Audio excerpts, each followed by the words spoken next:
আজ আমাদের ন্যাড়াপোড়া, কাল আমাদের দোল। পূর্ণিমাতে চাঁদ উঠেছে, বলো হরি বল। আমরা বাঙালি, আমরা এই পংক্তিটা প্রায় শুনে থাকি দোলের সময় বা হোলির সময়। বাঙালিদের কাছে এটা ন্যাড়াপোড়া নামে পরিচিত এবং অবাঙালিদের কাছে হোলিকা দহন। হ্যাঁ, আপনারা হয়তো আমার ব্যাকগ্রাউন্ড এতক্ষণে নোটিস করে ফেলেছেন। আমি রয়েছি শ্যামবাজারের নববৃন্দাবন। আজকে এখান থেকেই বলি হোলিকা দহনের কথা।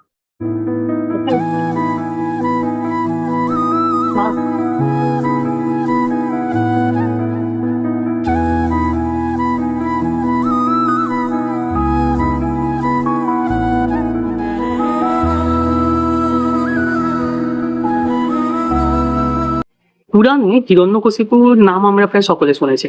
উনি ব্রহ্মার কাছ থেকে বর পেয়ে প্রায় কিভাবে অমর হতে চেয়েছিলেন ও গল্প আমরা সবাই জানি।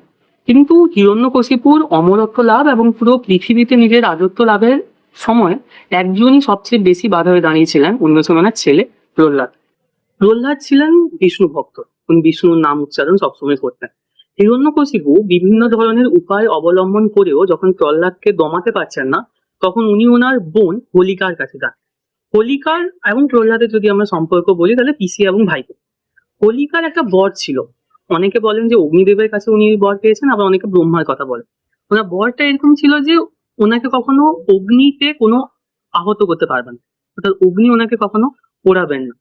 এই বরের সুবাদে বা এই আশীর্বাদের সুবাদে হোলিকা এবং হিরণ্যকশিপু একটি প্ল্যান করেন কি, যে হোলিকা অগ্নিকুণ্ডে প্রহ্লাদকে নিয়ে বসবেন। হোলিকা যেহেতু আশীর্বাদ প্রাপ্ত, তাই ওনার অগ্নির দ্বারা কিছু হবে না, এবং হিরণ্যকশিপু এই প্ল্যান অনুযায়ী প্রহ্লাদ ওখানে মারা যাবে। এবং সেই প্ল্যান অনুযায়ী ওইভাবেই ওই দিনক্ষণ এলো, ওই রকম কাজ হলো। হোলিকা অগ্নিকুণ্ডে বসলেন প্রহ্লাদকে নিয়ে। কিন্তু বিষয়টা হলো উল্টো।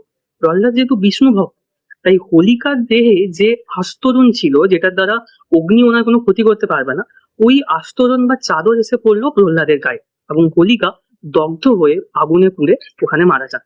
এভাবেই মূলত হোলিকা দহনের প্রচলন শুরু হয় ভারতীয় উপমহাদেশে।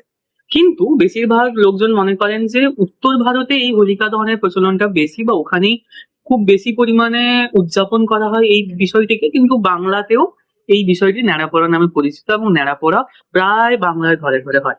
এই ছিল হোলিকা দহনের কাহিনী। কমেন্টে কিন্তু জানাতে ভুলবেন না আপনার ওদিকে কিভাবে পালন হয় এটি। দোলের ভিডিও আসছে, দোলের অগ্রিম শুভেচ্ছা সকলকে, ধন্যবাদ।